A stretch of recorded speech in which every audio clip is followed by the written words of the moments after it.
তার দাম্পত্য জীবনের সমস্যা আছে না নাই? স্ত্রী কথা শোনে না, অথবা ছেলে মেয়ে কথা শোনে না।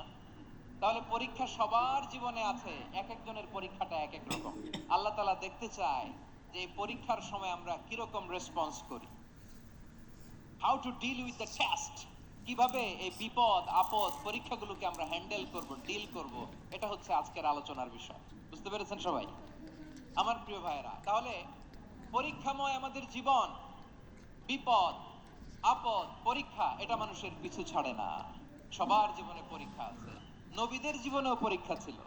সাহাবারা জিজ্ঞেস করেছেন, ইয়া রাসূলুল্লাহ, আইয়ুন নাসি আশাদ্দু বালাআন ফিদ দুনিয়া, এই দুনিয়ার বুকে কাদের পরীক্ষা সবচেয়ে বেশি? বিশ্বনবী বলেছেন, আল আম্বিয়া।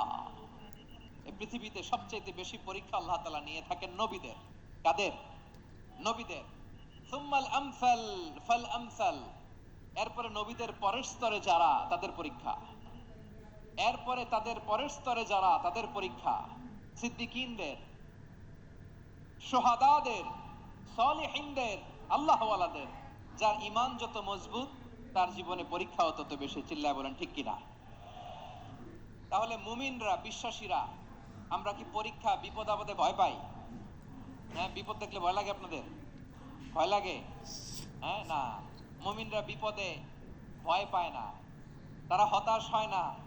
সুবহানাল্লাহ। তারা নিরাশ হয় না। বিশ্বাসীরা হাল ছেড়ে দেয় না, তারা ভরসা রাখে একজনের উপর। চিল্লায় বলতে হবে তিনি কে?